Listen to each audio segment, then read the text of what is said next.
Hi everyone. We've been getting a lot of interesting feedback on my editorial. So first of all, thank you for listening in and for bothering to engage. Because some of you have been asking such interesting and important questions, I thought I'd try and respond to some of them. A lot of the questions that you've sent center around the issue of Naxalism. I suppose that's the thing that's really bothering all of us. For instance, username Vineet sent us a question via Facebook asking why the army is not being brought in against the Maoists.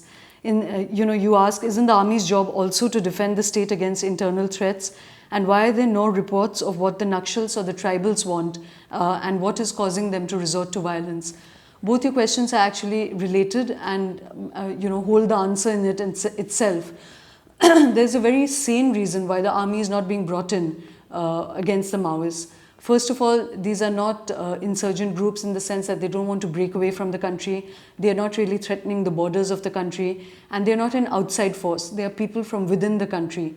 The army is intrinsically trained to kill a hostile enemy. There is no compassion ingrained into them. They're taught to view their opponents as something that they need to kill, not contain. So the army, interestingly, the army itself is very loath to be brought in against its own people in a situation where quite conceivably Jawans from the same sort of area would be killing people who might belong to their family, their village. And so there's a very sort of, complex and difficult emotional landscape that would arise out of something like this. But quite apart, there are also logistical and political reasons for this. One, the army is already overextended along the borders. If you were to bring the army into the entire sort of territory where there's Maoist trouble or unrest, which amounts to 232 districts, that's like pretty much setting the army against 1/3 of your country.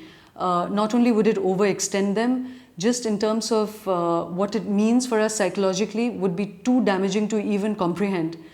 Whenever the army is brought into internal conflict situations, it demands that the AFSPA, which all of you must know is the Armed Forces Special Powers Act, will be attached in those territories. That allows the army a lot of impunity. So basically all civil liberties are lost when the army is brought into an internal conflict zone.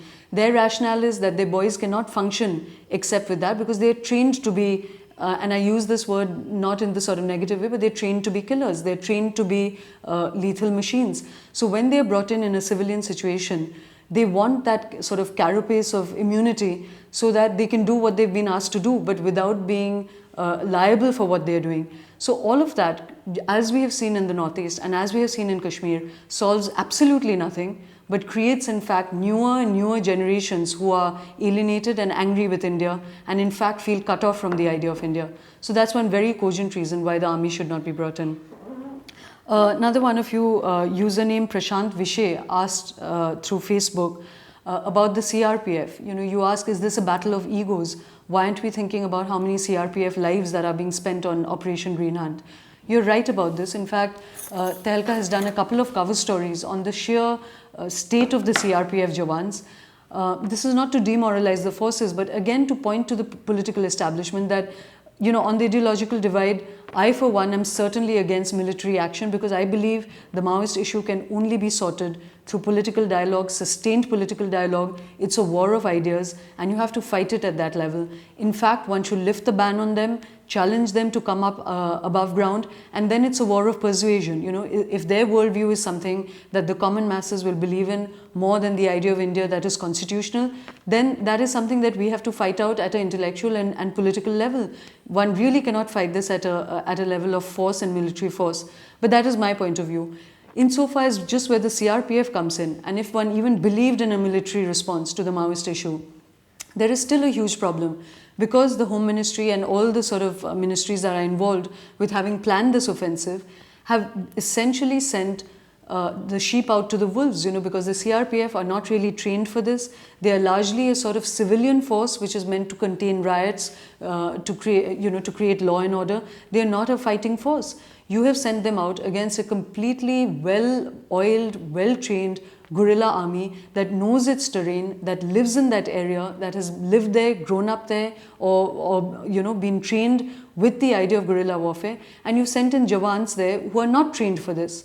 So what it really boils down to is that you're willing to send poor people in as fodder in a war against other poor people. It does not matter, and I can assure you that this war would stop overnight if 76 young urban Doon school boys, or, and I'm using that as symptomatic of a class status, any of us, English speaking, well-to-do, privileged, 76 of us were to die in some, Dantewada attack, either the entire strategy would shift, or the bombs would rain down, and the entire central India would be annihilated. So this really is class war in a different way, because you're willing to send out the poor to fight the poor. In fact, the CRPF is internally fairly demoralized. There are a lot of bureaucratic things that need to be fixed in terms of their command structures. They have no independence. They are used as a kind of borrowing machine. There is no ownership of them. There are many things that the political establishment needed to fix, needed to think through, even before they launched their military response. As I said, I don't believe in the military response, but those who do should at least have thought through that better. There is a cynicism that underlies all this, which is really very, very disheartening. One of you asked, I think in my editorial I had said that I believe that there is a long, slow route that a confident nation follows when there are internal insurgencies like this, or when there's internal unrest of this scale and nature, that there is only one slow route. And I had said that, and one of you say that, will this not cost too many lives? And also that we should not complicate the issue. Maoist terrorism is just terrorism, and there's a massacre of civilians that are involved, and so we should use the Sri Lanka solution. I have to say I'm slightly horrified by this question, because it also shows how the absence of media, the cutting off of information, allows us to buy into comfortable notions of what will create security for us. The Sri Lanka solution is perhaps the worst solution that could have been followed, particularly in a modern, politically mature world, where we have seen the, terrible massacres, terrible holocausts.